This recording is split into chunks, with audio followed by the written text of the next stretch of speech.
దేవునికి స్తోత్రము. అనుదిన దేవుని వాక్య ధ్యానమునక ఈరోజు 2025 సంవత్సరము అక్టోబర్ నెల 10వ తారీఖు. ఈరోజు ధ్యాన వాక్యము పరిశుద్ధ గ్రంథము నుండి ద్వితీయోపదేశ కాండము 12వ అధ్యాయము 7వ వచనాన్ని మనము ధ్యానించుకుందాము. ప్రియ దేవుని బిడ్డలారా, నేటి వాక్యాన్ని ధ్యానించుకునే ముందర మనమందరము దేవుని స్తుతించుకుంటూ పరలోకాశీర్వాదాలు పొందుకుందాము. మీ అందరికీ ప్రశస్తమైన ప్రభునామమున శుభములు దీవెనలు కలుగునుగాక. వాక్యం చదువుకుందాము. ద్వితీయోపదేశకాండము 12వ అధ్యాయము 7వ వచనము. మీరును మీ దేవుడైన యెహోవా మిమ్మును ఆశీర్వదించి మీకు కలుగజేసిన మీ కుటుంబములను మీ దేవుడైన యెహోవా సన్నిధిని భోజనము చేసి మీ చేతి పనులన్నిటి యందు సంతోషింపవలెను. ప్రియ దేవుని బిడ్డలారా, నేటి ధ్యానవాక్యము దేవుడు మనకు చేసిన ఉపకారములను మర్చిపోకుండా దేవునికి కృతజ్ఞతాస్తోత్రములు చెల్లించుచు ఆనందంగా ఉండటం గురించి మనం ఇప్పుడు ధ్యానించుకుంటున్నాము. మన జీవితాలలో, ప్రియ దేవుని బిడ్డలారా, మన జీవితాలలో దేవుడు కుమ్మరించిన మరియు కుమ్మరిస్తున్న కృప ఆశీర్వాదాలకు మనము మనఃపూర్వక పూర్ణ హృదయాలతో దేవునికి కృతజ్ఞతాస్తుతులు చెల్లించాలి. అది ఏ టైంలోనూ ఎప్పుడూ విస్మరించకూడదు. మనకు చేసినటువంటి మేళ్లను ఎప్పుడు నిరంతరము జ్ఞాపకం ఉంచుకుంటూ, జ్ఞాపకం ఉన్నంతసేపు మనం దేవునికి స్తుతులు స్తోత్రాలు చెల్లించుకుంటూనే ఉండాలి. స్తుతి, ప్రార్థన, ఇవి రెండు ఒకదానికొకటి కలిసి ఉంటాయి. స్తుతి, ప్రార్థన. స్తుతి ఎప్పుడు నోట్లో మనకి ఆ మాట, ఆ దివ్యమైనటువంటి మాట, అది ఆత్మీయత కలిగిన మాట, అది మనం స్తుతిని ఎప్పుడు నెమరు వేసుకుంటూనే ఉండాలి. ఎందుకంటే ప్రియ దేవుని బిడ్డలారా, ప్రభువు వలన, ప్రభువు నుండి మనం అన్నీ పొందుకుంటూ స్తుతులు చెల్లించకుండా ఇంకా నాకు ఏవేవో కొరతలున్నాయి అనుకుంటూ సణుగుకోకూడదు. మన ప్రతికూల పరిస్థితులను బట్టి దేవుని నిందించకూడదు. ఎందుకంటే మనకి కావలసినటువంటి ఏమిటో దేవునికి తెలుసు.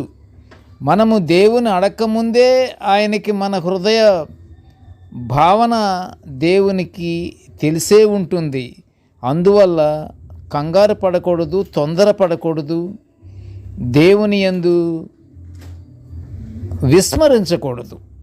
అలాంటి పరిస్థితులు మన మేలు కొరకేనని దేవునికి కృతజ్ఞతాస్తుతులు చెల్లిస్తూనే ఉండాలి. దేవుడు సిద్ధపరిచిన ఆశీర్వాదాలను జార విడుచుకోకూడదు. ప్రియ దేవుని బిడ్డలారా, మనము మన అన్ని విషయాలను ప్రభువునకు సమర్పించుకుంటూ ప్రభువు ద్వారా మనము పొందుకున్న అన్నిటిని బట్టి ఆయనకు నిత్యము కృతజ్ఞతాస్తుతి చెల్లించుకుంటూనే ఉండాలి. కృతజ్ఞతాస్తుతి అంత విలువైనది, గొప్పది. ఎల్లప్పుడూ సంతోషముతో గడుపుచుండాలి. ఈ మాదిరి జీవితం దేవునికి ఎంతో ఇష్టము. ప్రియ దేవుని బిడ్డలారా, మనము పరిశుద్ధ గ్రంథ ప్రకారంగా మనము అందులో మనకి తెలుపబడినటువంటి ప్రతి మాటను మనము మర్చిపోకూడదు, పక్కకు పెట్టకూడదు. ఎందుకంటే ప్రతి విషయంలోనూ మనకి సంతోషముతో ఉండమనే కదా చెప్పేది. పౌలు గారు కూడా అనేక సార్లు మరీ చెప్పుచున్నాను, ఆనందించుడి ఆనందించుడి ఆనందించుడి. కనుక మనం ఎప్పుడు నిత్యం ఆనందముతోనే ఉండాలి. ఇలాంటి ఆనందంగా గడిపే జీవితాలంటే దేవునికి చాలా ఇష్టమని పరిశుద్ధ గ్రంథం సెలవిస్తుంది. ఎలాగంటే కీర్తనకారుడు ఏమని కీర్తిస్తున్నాడో, కీర్తనల గ్రంథము 103వ సంకీర్తన 1-2 వచనాలు మనం చూద్దాము. నా ప్రాణమా యెహోవాను సన్నుతించుము, నా అంతరంగముననున్న సమస్తమా ఆయన పరిశుద్ధనామమును సన్నుతించుము. నా ప్రాణమా యెహోవాను సన్నుతించుము, ఆయన చేసిన ఉపకారములలో దేనిని మరువకము అని వ్రాయబడినటువంటి విషయము మీరు గుర్తున్నదా మీకు? పరిశుద్ధ గ్రంథములో వ్రాయబడినటువంటి ఈ దివ్యమైనటువంటి మాటలు, ఆయన చేసిన ఉపకారములలో దేనిని మరువకమంటున్నాడు కీర్తనాకారుడు అని వ్రాయబడినటువంటి కీర్తనను బట్టి నిత్యము దేవునికి సంతోషముతో ఆనందంగా కృతజ్ఞతాస్తుతులు చెల్లిస్తూ ఉండాలి. అలాగా స్తుతి స్తోత్రములు చెల్లించుకుంటూ పరలోకాశీర్వాదాలు పొందుకుందాము. ప్రార్థన చేసుకుందాము. కృపగల తండ్రి, జీవము గల నాయనా, నీకు స్తోత్రములు. ప్రభువా, నీ దివ్యమైనటువంటి వాక్యాలను నిత్యము మేము ధ్యానించుకునే భాగ్యాన్ని మాకు మొదటగా నువ్వు అనుగ్రహించినందులకు నీకు ఘనమైన స్తోత్రములు నాయన.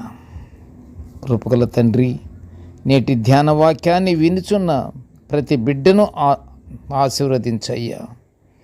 కృపగల నాయన, ఎల్లప్పుడూ తండ్రి మమ్మలను నిత్యము ఆశీర్వదించుచు తండ్రి, నీవు మాకు అనుగ్రహించినటువంటి ఏర్పాటు చేసి అనుగ్రహించినటువంటి ప్రతి కుటుంబాన్ని నువ్వు దీవించి ఆశీర్వదించి తండ్రి, మా చేతి పనులన్నిటి యందును దేవా మేము సంతోషించేలాగన దేవా మాకు మంచి ఆనందాన్ని, శుద్ధ హృదయాన్ని మాకు అనుగ్రహించి మమ్మల్ని దీవించమని తండ్రి, ఈ మనవులన్నీ యేసయ్య పుణ్యనామమున వినయముగా వేడుకొంచుంటున్నాము తండ్రి.